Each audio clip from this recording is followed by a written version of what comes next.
So Okay. I'm Cynthia, and I'm the host of the reality series, CPS the Horror Stories. I'm not an attorney or a social worker, but a mom who did have her children kidnapped by Child Protective Services. And after almost 2 years of fighting, I did get my kids back. But that doesn't mean we still don't go through the struggles of the traumatic events, devastation, and corruption that is caused when CPS is in your life. So, can you guys introduce yourselves and tell me a little bit about you? I'm Amity Durham, her grandmother. I guess you would say we're retired. Okay. I'm a homemaker. You took care of a lot of And I foster took kids. care of a lot of foster children. I took care of a whole lot of kids in the community. I did missionary work in the community. I've been on the usher board in my church. I've worked with when it comes time to do the polling. I've worked on the poll. It's just any number of things. I've taken care of a little boy with a disability. I've adopted a daughter. Yeah. I have 3 kids of my own. I have an adopted daughter. I adopted her when she was about maybe 3 weeks old. And I just have a lot that I had to offer in this community. I've helped in the school. I've went on field trips. I've helped with the school carnival. Oh, it's just been so much. I've taken people in my home and fed them during Christmas time and Thanksgiving. I'm a giving person. I've helped with my family. I'm from a big family of 13 it was. We lost a brother, so we're a family of 12. We're very close. My mother didn't give any of us away. So why should I be forced to give mine away? And I'm not about that. I'm a good mother to mine and to kids who don't even have parents. They're moving to this town and need someone. I help them. That they can tell the truth, stand up and tell the truth and the whole story about who I am and who I represent. And that's my kids, my grandkids, older people, and anyone else that needs my help. And I'm Canila Durham. I'm the mother. Hold on, your sound is going in and out again. Uh-oh. Okay. I'm Canila Durham. I'm the mother of the children that we're talking about today, and her son's partner. So, yeah. How many children are involved? There's 2 involved. Yeah. And how old are they? Well, the oldest is going to be 3, December 14th, and then the youngest will be 2 in February. I'm so sorry. I can barely hear you. I don't understand. I don't know. I don't know what it could be. Is that better? A little bit better? Yes, just I guess when you talk really loud. Okay. Okay. All right. I can do You that. get a little bit quiet and then it like almost muffles you. It's weird. Oh, okay. Oh, what, Mama? She said she forgot something. Go ahead, Mama. And also, I have a daughter that's a principal, and she asked the first day we went into court if they would give her the first child. Yeah. And we didn't get it. And she has Down syndrome. She was born with Down syndrome, our oldest. And that's where a lot of the issues started.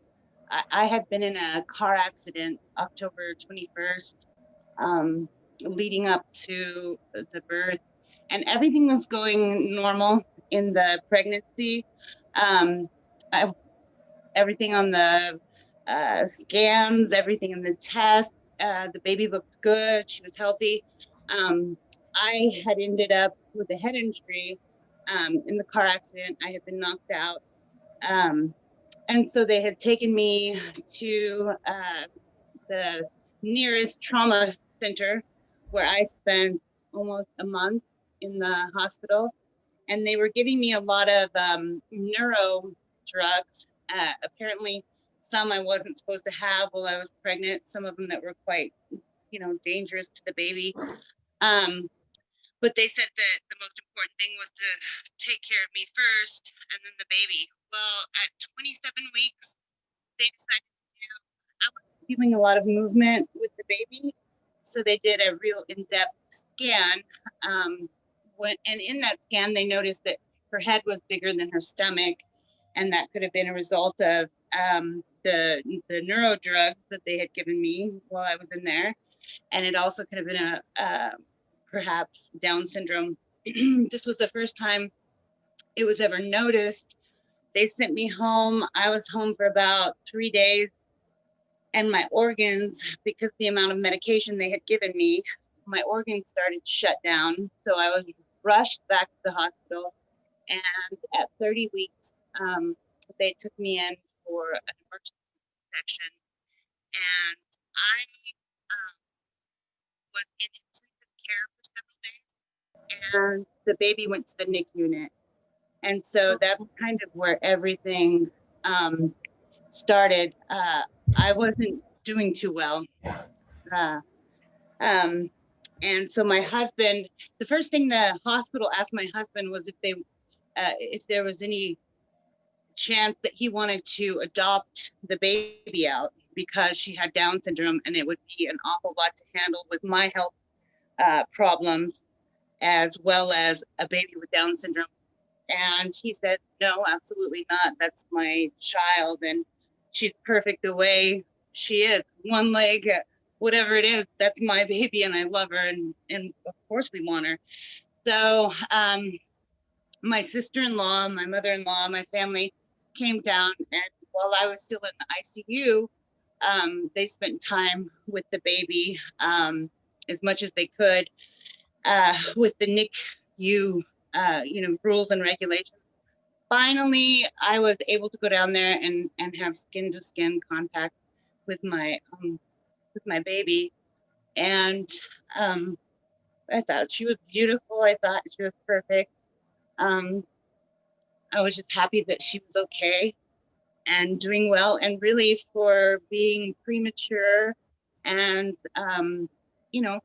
having Down syndrome. Sometimes they can have heart difficulties. Thank God she didn't. She had a little bit of lack of tone, muscle tone. So, she needed a little help with feeding. They had to give her a nasal gastric tube. And we had to gavage most of her feed. So it was just, it was a lot of time that kind of went by before she wanted to eat on her own.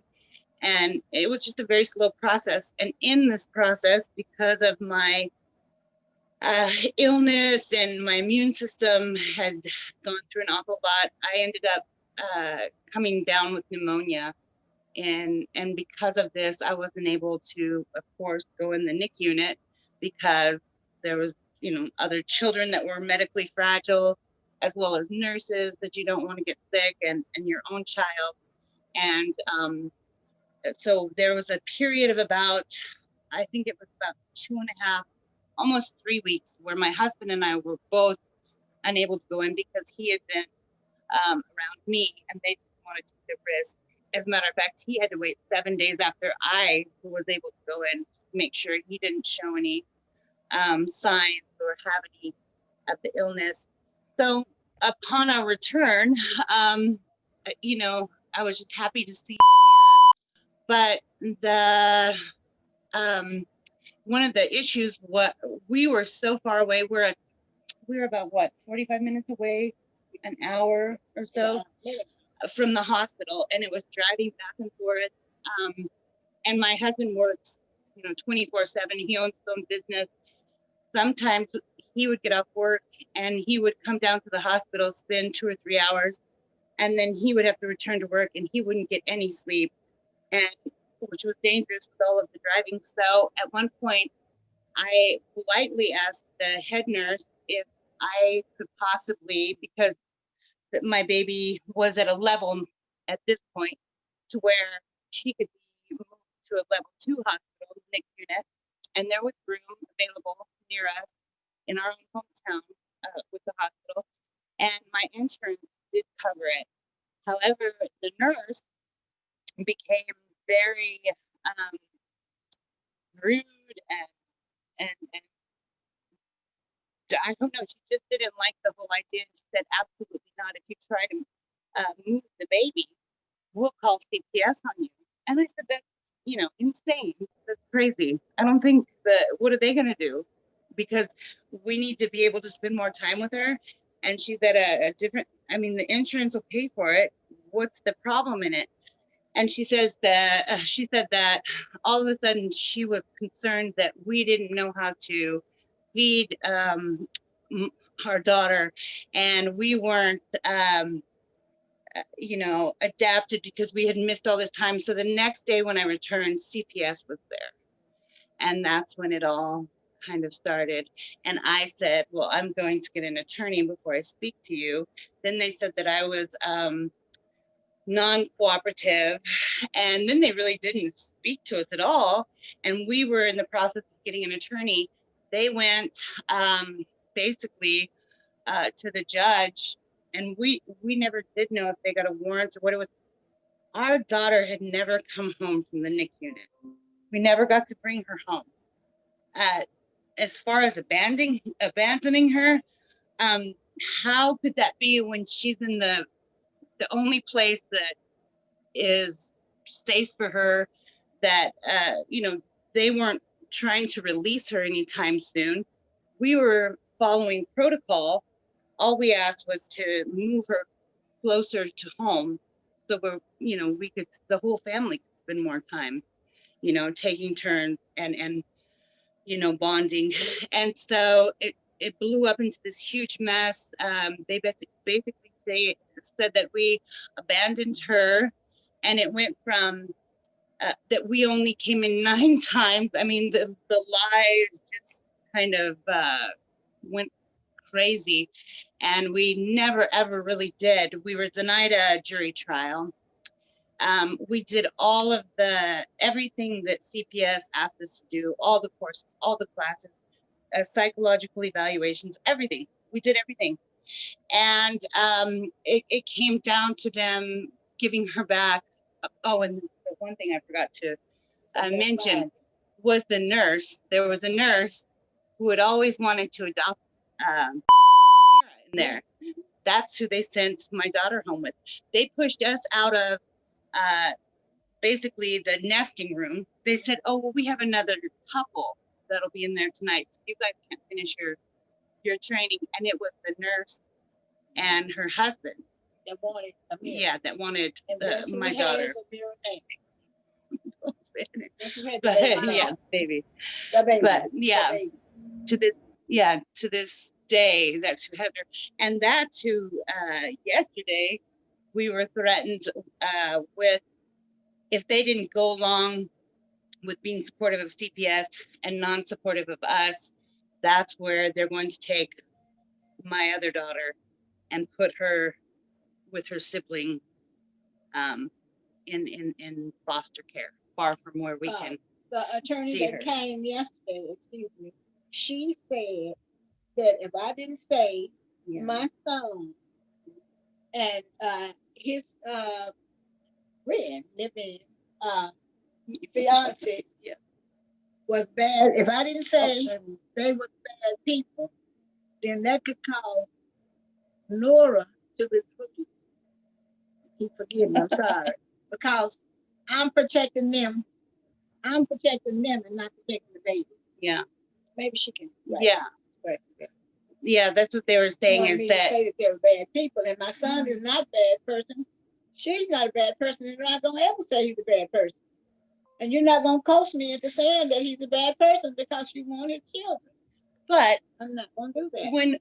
Whenever we've had whenever there's been an issue, I'll tell you, the one that will tell you if you're out of line is Mama, because she doesn't put up with anything. And I guess we mind our own business. I live oh gosh, what, 10, 15 feet away? And, yeah. I mean, I live in the house behind on this property, and that was another thing. They said that because I have seizures, that I wouldn't be able to be left with my daughter, because she was special needs. And there was just, it would change from this to that. It was always changing. They had ruled everything out. It was unfounded, but yet they decided to take it to trial, but not to jury trial, to a bench trial. And they didn't let us have the jury trial. And so we went there, and the judge terminated our rights on constructive abandonment, which totally didn't make sense, because that had to do after the child had been placed, if you had made all the visits, which we had made 97% of, other than a couple where I had been in the hospital for my next pregnancy with my other daughter. That was kind of a surprise. But other than that, we made all of our visits. Our visits were great. They would always try to change the supervisors to visit. You know, we've gone through multiple supervisors and caseworkers, and now we're on the second Guardian at Lidum. CASA workers, they're constantly changing. And we've spent almost 80, upwards around $80,000 in attorney's fees, and had zero results. Right now we're waiting for the, we were accepted to the Court of Appeal on our first daughters, on that termination. And then we were basically told that if we try to take the second case to trial and don't accept the mediation, then, they're going to go for termination and place her in foster care, away from family. They never made an option for the first baby to go with family, even though we had a list of, right off the bat, we had a list of family members that were beyond qualified, but they put her with the nurse who had just been certified 16 hours before the little nesting thing where they kicked us out of the hospital, biological parents, so that they could go in there. And I've had the newborn baby ever since she was. I had the newborn baby. Yeah. Ever since she was born in February. I brought her home with me in March. Yeah. So she's been here, and she's bonded with us. She loves us, and we love her too. She would be and so she traumatized. Would be so traumatized if they would try to come in here and remove her. Yeah. Because there's no reason for them to even think about it. She's in a good family. She's in a good home, and we love her. Yeah. And she doesn't want for anything. And they don't have no reason. They don't have no reason to put their hands on her. She's not hurt. She's not abused. She's fed anything she wants. She get it. Half running over clothes, toys, educational stuff. She gets lots of attention. Why? She gets a lot of attention. So why would they want to come in and remove her? That's right. We're at a loss, and we've lost so much money. We had to make a grievance against one attorney, and this was another thing that was kind of weird. And I thought, when they were saying, I'm telling you, don't give this attorney that you think, Great. Yeah, you just broke up really bad again. Oh, that was another thing. We spent all this money, and now we've had to basically, my husband and I now are stuck with court-appointed attorneys, because we've just exhausted so much of the money. And that was another thing. We had spent a big chunk with an attorney that was very corrupt and was involved, best friends, and we didn't know, with the intervener, the fosters that wanted to adopt the first baby. He and this other attorney are best friends. We had no clue. And so he decided he was going to keep, it was what, $48,000, and never gave us a bill. So we had to make a grievance against him. And they're all together that we did record the meeting yesterday that they had with the Atlanta, and I was freaked out when I. Hold on, you keep, I Okay. don't know what's going on. It keeps cutting out really bad. I'm sorry. It's okay. It's like it won't pick up your sound, and then it does. So Right here, am I good? right now, yes. Okay. Yesterday we recorded the ad litem and the meeting with. See, right now, like you sound far away. Okay. The ad litem yesterday, we had recorded her when they had their meeting, and I listened to it last night. I think when I had texted you, and I was just shocked. I was shocked. Hold on. Appalled. Okay. I heard I was shocked, and then. Oh no. And appalled just at the threats and basically telling them how they needed to testify in front of the judge. Said something about a judge being tipped off. It was really bizarre. But we have an hour and a half recording of this meeting that they had yesterday, basically threatening my in-laws over the baby. Can they hear you, Mama? Maybe see if they can hear you. Maybe it's. I'm sorry. Go ahead. How to deal with my child. That's okay. The first attorney that we had got out.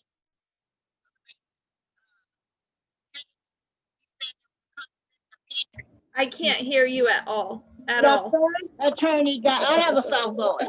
The first attorney that got off, he said that it was a conflict of interest. Yeah. And he sent us written statement saying that he was getting off.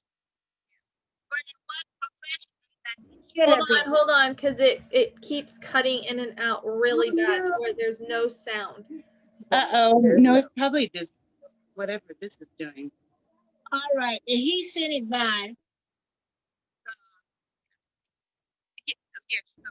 He sent it by the caseworker. The paper saying that he was getting out of the case. Sorry. It wasn't professionally, it was a handwritten note saying I'm getting out. The attorney said that? He was getting out. The attorney allowed him. The kid's attorney. Right. Then they went to San Antonio and got another attorney when he got out. She was the one who came up yesterday. She was the one who came by the house yesterday. And in a way, she was talking like she was in our corner. She was fucking. But it's really, really hard for me to believe anything that they're saying because we've been treated so bad and I don't know who to trust. There's really no trust. So yeah, I understand that. So is it like, I don't know if she was being two-sided or what, because they want my grandbaby so bad. And I'm the best grandparents anybody could ever ask for. And this, in Hayes County, I've kept a whole town of kids. Right. I've been a babysitting for family, not only Black people, Caucasian kids, Spanish kids. These kids in this town know me. They all know me.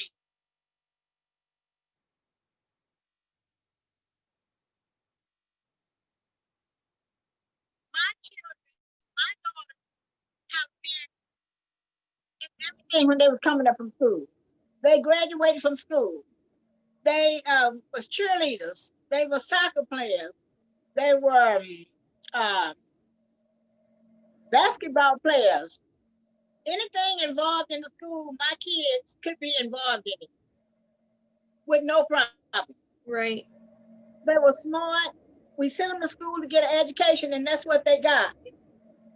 But I do believe that it's something going on in this town against us. It What sounds it like is, it. It sounds like it. Where are you guys from? Hayes County. And I figured it out. It's something wrong. It's something that they got, San Marcos, but this is Hayes County. But it's in San Marcos. In California? San Marcos, Texas. S.A. in Texas. Oh, Texas. Sorry.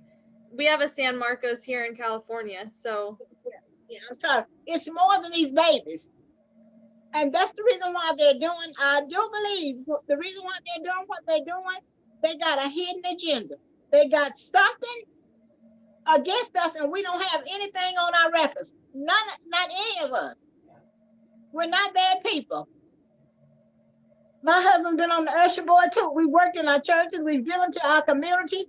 So what's the problem? Why we're not good enough to have our babies? We're better than what they're trying to say we are.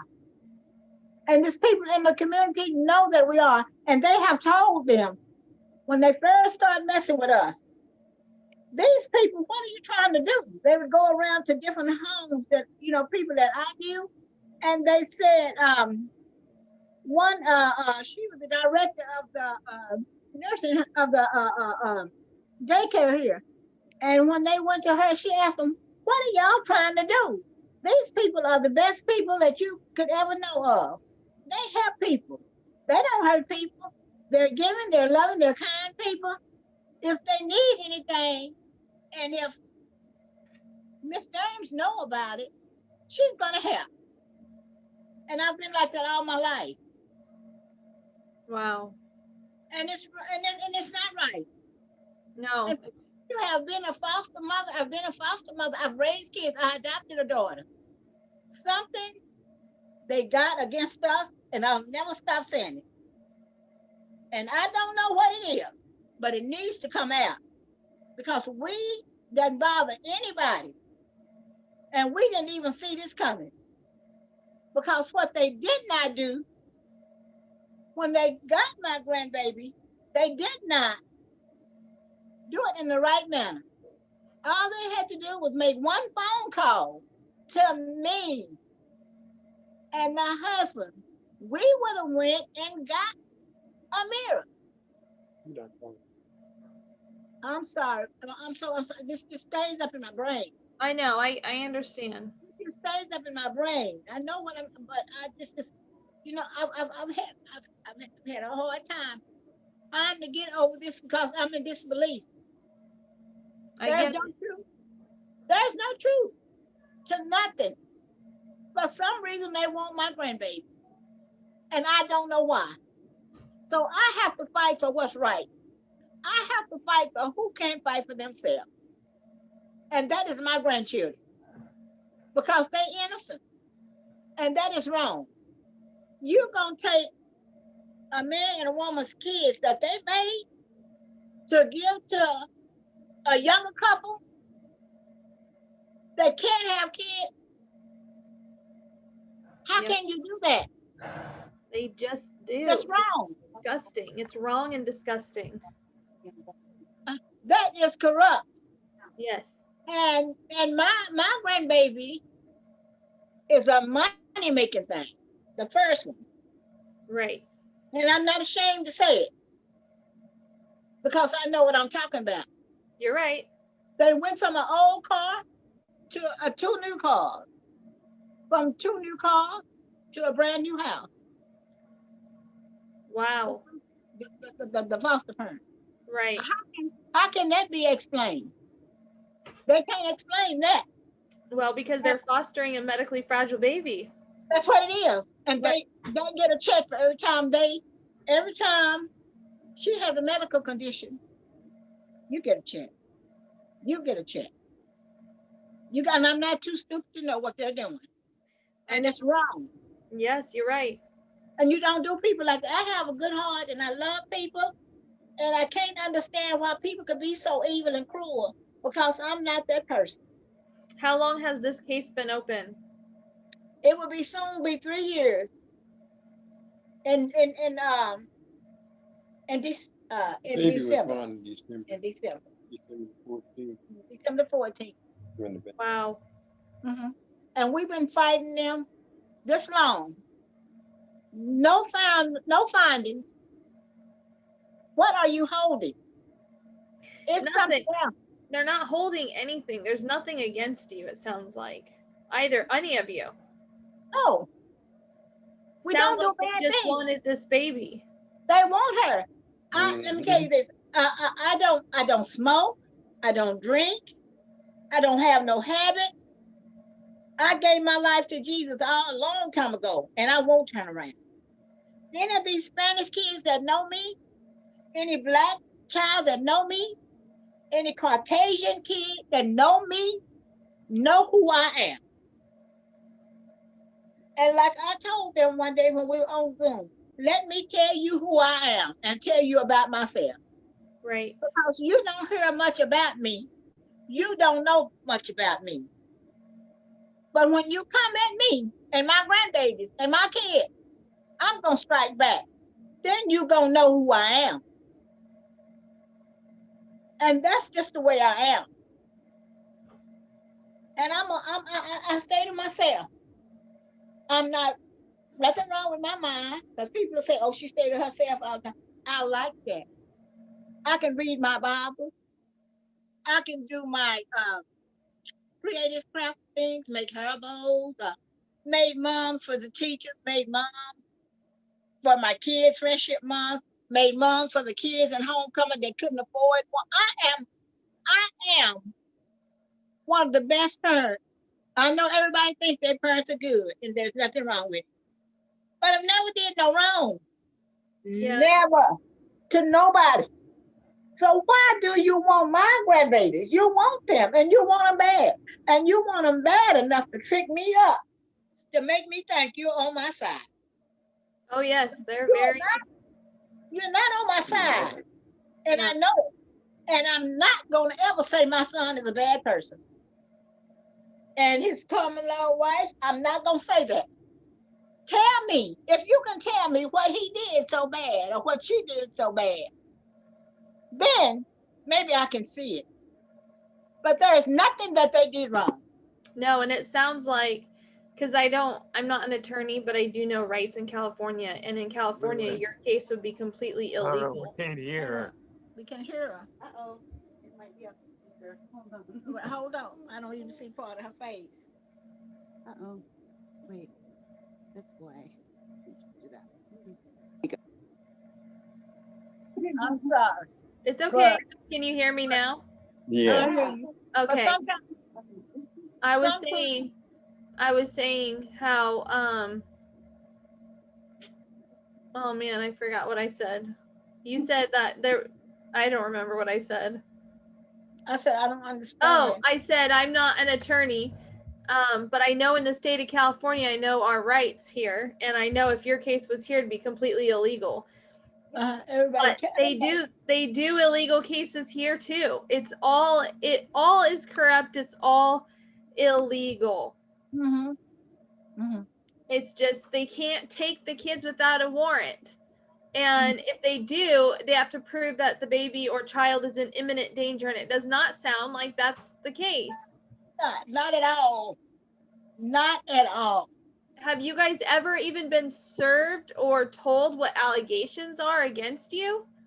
No, not anything. Oh not my even God. some.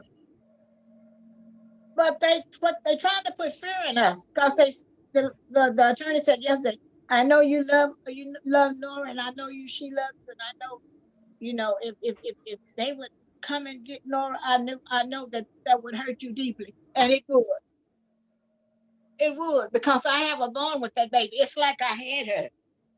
Right. I was the mother that was up with her at night, nursing her back, so that she wouldn't nothing happen to her. Right. You know, with babies, you have to get up with a baby at night. Right. When they little babies. And I made sure that Nora was in the best of care. And if you I understand. It's okay. It's hard for me, and people don't know, because I've been fighting this too long. too long. I go to bed with it on my mind. I wake up with it on my mind. And I ask God, why did they come here? Why not me? Why are they testing me? A child of yours, a Christian lady that would help anybody. I know. You come to my door, come home with my kids and tell me you was hungry. I'm gonna feed you. And I'm telling the truth. So it sounds like I can't help but cry. I'm not supposed. it's okay. It sounds like you guys are struggling with a lot of emotions and mental like depression and anxiety and all of these things that have added to you that you never had before, all because of CPS. And the Benoit. Mm-hmm. And the Benoits want my baby. And their attorney that's helping them and telling them how to come at us so they can have the siblings together. Well, if they want to place, if the siblings want to be together, why don't they place both of the siblings with me? Why do they have to be placed with the foster parents? And this is what I'm fighting. Because it's not right. Because they have family. Now they belong with their family. What can you tell that child when that child grow up? Right. Her heritage, where she came from, who her parents were. Who can better tell them than me? My children that's older, that's known. It's wrong. They have treated us so dirty. I'm gonna just put it like that. Until you wouldn't even believe some of the things that they've done. And they want us to be naive and think they're on my side. They're not never on my side. And I know that. And they're not looking to put my baby, a mirror with my baby with us. And they're not, and they want to remove this one and put her somewhere. You just don't know. My brain just be going. Sometimes I feel like, I don't know. I told my kids, this is just too much. We've had our home studies. They passed. We did everything they asked us to do. So why come this mess, it's not thrown out? Because it's no truth to it. I don't know.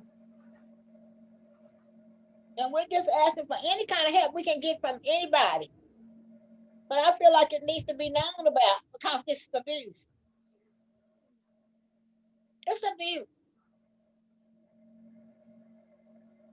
And telling how many other families been treated this way that couldn't fight, that didn't have a dime. And I feel like it needs to be known because I feel like those people will come forward. I don't know their names, but I'm sure they've been treated like us. But they couldn't stand up because they didn't have no arms to help themselves to fight it. Right. And I've been fighting mine for a long time, and I'm not going to stop fighting it because they don't have no right to my grandbabies. And I won't accept it. And I'm not going to lie because they want me to. Right. Now, if I say my son is a bad person, that's giving them all the right to come in and move this other baby. Right. And then they tell me, well, you protecting, who do you love the most? Your son is a grown man. And this is, no, you're not going to confuse me in my brain, because I know what I birthed. And he wasn't raised no different from my other kid. If he got his own business, go to work every day, and they even went as far as to say he was slow.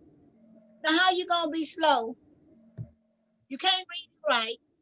Well, how in the world you going to be slow and you got your own business? Right. What's wrong? Yes, they tried to say that he was incompetent. That's what they said.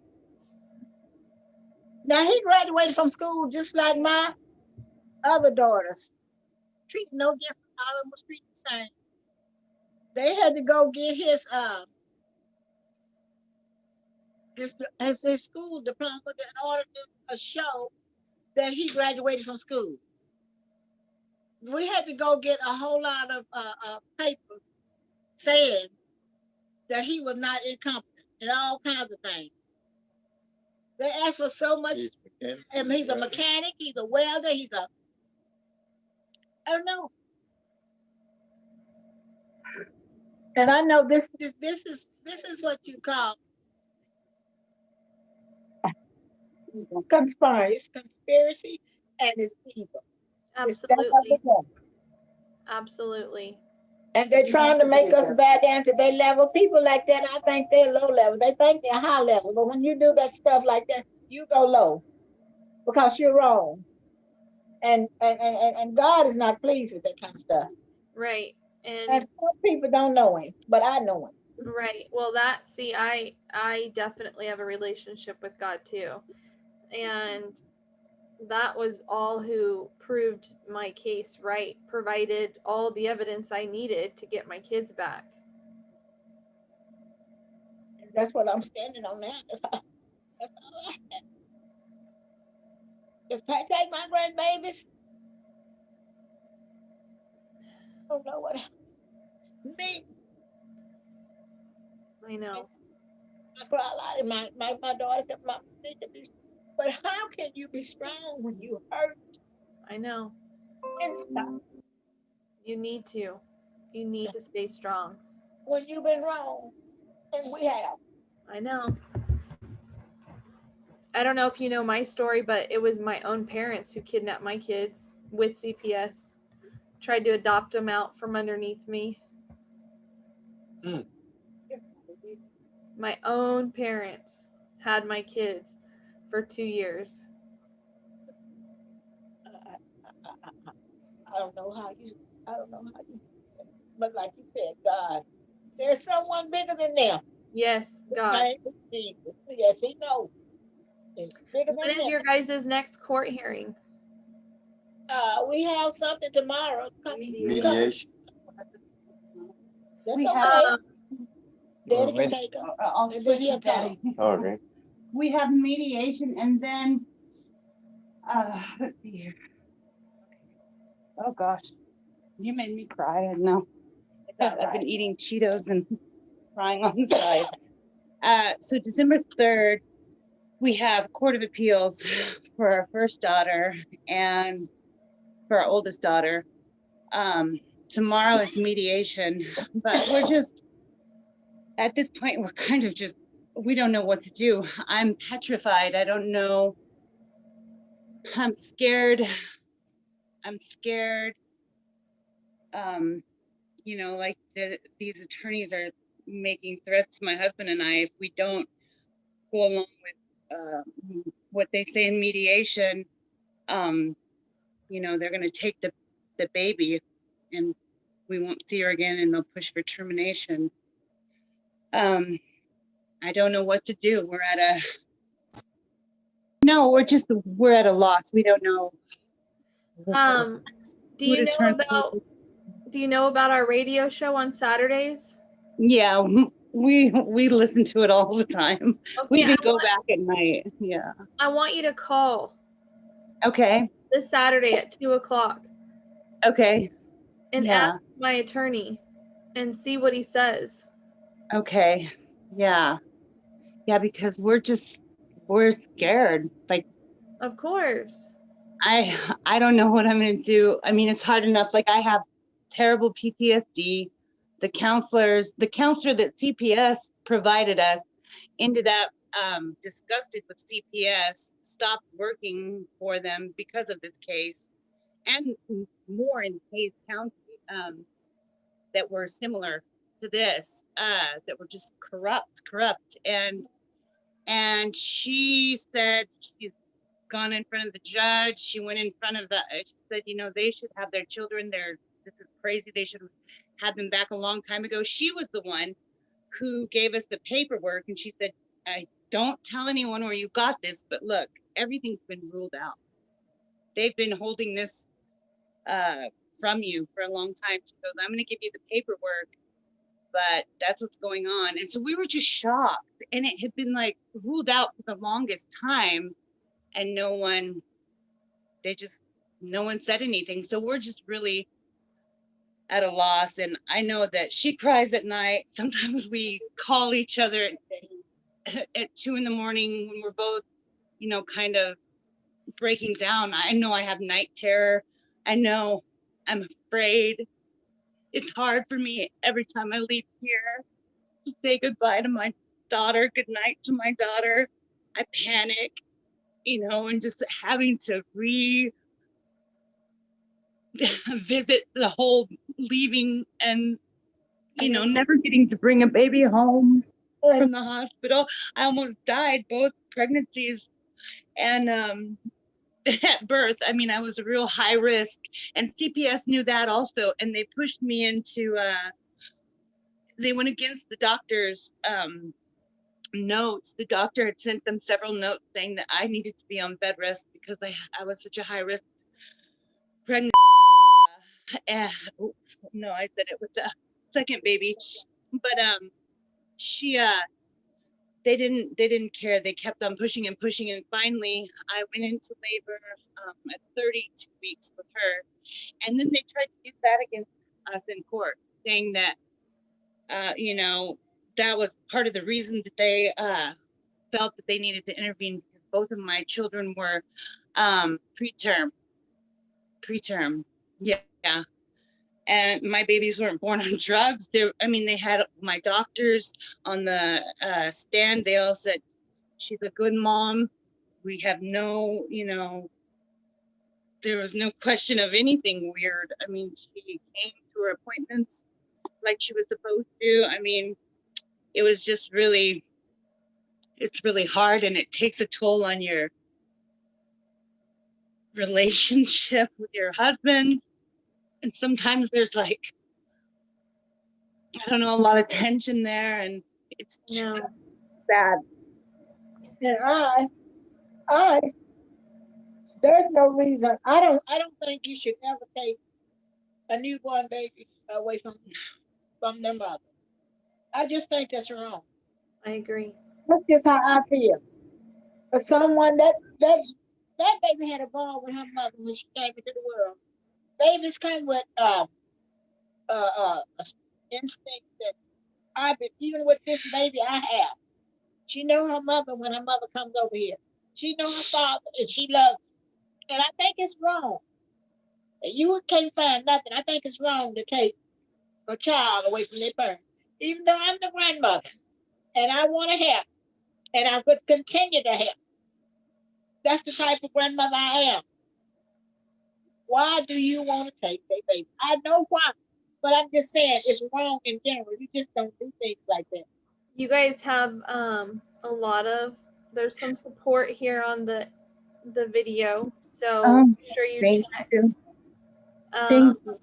I would keep looking for an attorney. I would call, I don't know if you know, I had to call in the upwards of 50 attorneys for someone to take my case, but I did.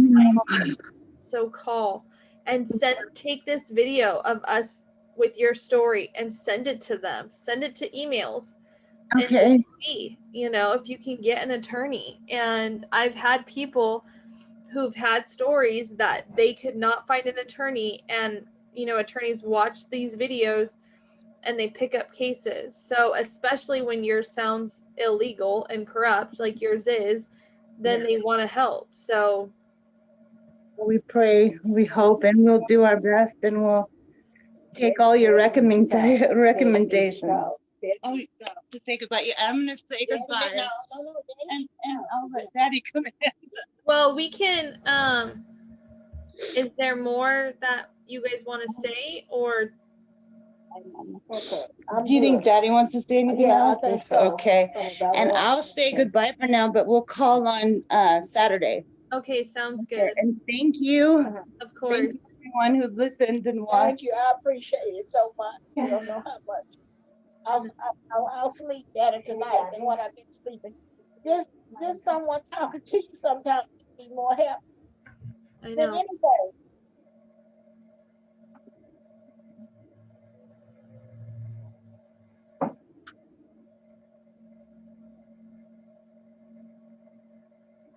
Okay, yeah, I am. I'm Melvin Durham. Can you see me? Yes, Okay, all right, that's good. I imagine they've just about covered the subject pretty good. it What sounds is that? like it. Tell about yesterday. I was just look like the farther we go, the worse it get. They come with something else. They're getting closer to taking both of the kids away from us. And I have never. What we're looking for is someone that could help us find out the real reason why they are wanting our grandkids. We, Yeah. we want them. It looked like they could see as much money as we have spent, and as long as hard as we fought, we want our kids. I've raised 3 of my own, biological, and one adopted one who was raised them, and they're pretty successful. I feel that we can do the same for my grandkids. I don't feel that those kids are going to get the attention they would get here. And that's going to be my real big concern. They they would do better here because they'll have more. I've got more to give, and most of all, I've got more love than those that foster parents got. They don't have the love for those kids. I know that. Right. So It's just horrible, all of it. it's real horrible. And I guess why they speaking with you, they would just like to know if you knew someone that could help us. I believe. Is that right? Well, I want you guys to call on Saturday at 2 o'clock at my time. Get the info from my assistant on our page that you guys have been messaging and get all that info. Okay. Okay. Kylie has the information to call. Yeah. Okay. Okay. Yeah. Message the page. Okay. And then I would like to do an update with you guys in a couple months to see what's happened. How is that? Okay. Okay. Okay. I'm so sorry for everything you guys are going through. I'm going to be praying for you. And if you need to just talk, let me know. I'm here. Okay. We appreciate it. And if possible, if my daughters can come on the next time, is it possible that they can come on and talk? My daughters? Yeah, of course. As long as they sign a contract, that's fine. Okay, All right. thank you. All right. I will talk to you guys Saturday. Okay, All right. Bye, guys. bye. God bless. Bye-bye.